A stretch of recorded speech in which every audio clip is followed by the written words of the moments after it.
Well, I think it's an exciting weekend.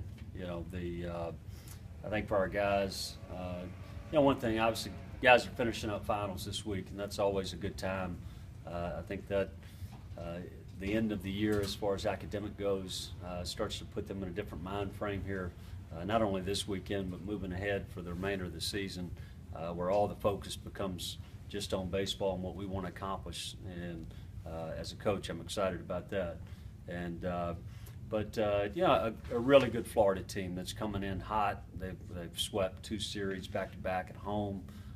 So we know going into the weekend and moving forward into the remainder of the SEC season that we've got to play good, clean baseball throughout the field, and that's going to start on the mound with getting good quality starts and being able to execute offensively, because these last 9 games are against 3 of the better teams throughout the country.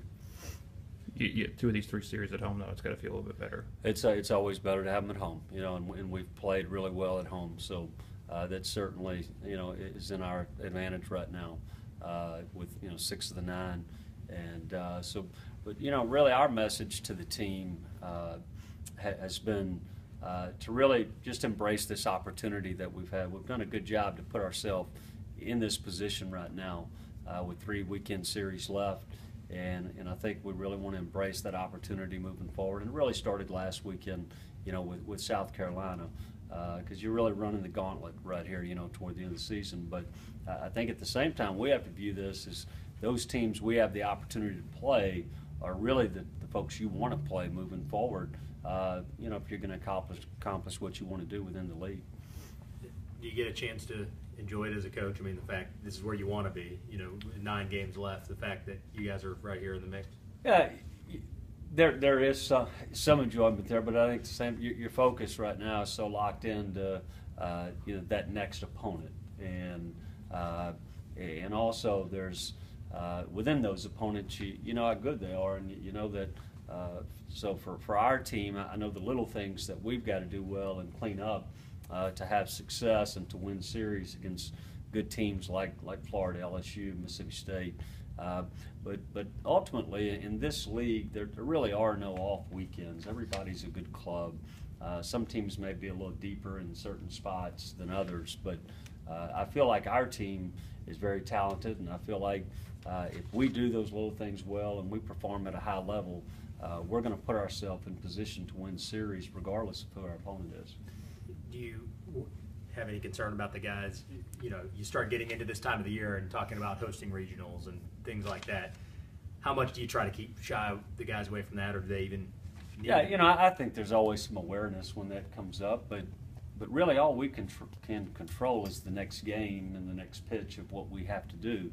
As a coach, it's very obvious to all of us. If we take care of business in these next 3 weekends, we're going to be in position to win a league, to host a regional, to gain momentum going into postseason play. So it's all in front of us, but at the same time, if you don't accomplish some of that, you still are going to have a lot of those same opportunities in front of you for postseason. So really, I think our focus just has to be about playing well in the next game, and regardless of success or failure, you put that one behind you and you get to the next day and continue to try to get better as a baseball team.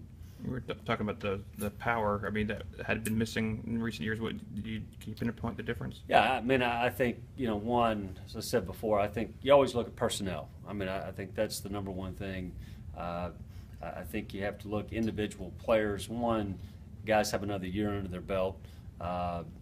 And 2, obviously, I think the strength and conditioning program, as you've heard from the players, that has made a huge impact. When you look at, just the mass and the muscle that we've gained throughout the fall and the way we're doing things, I think that alone gives guys a lot of confidence.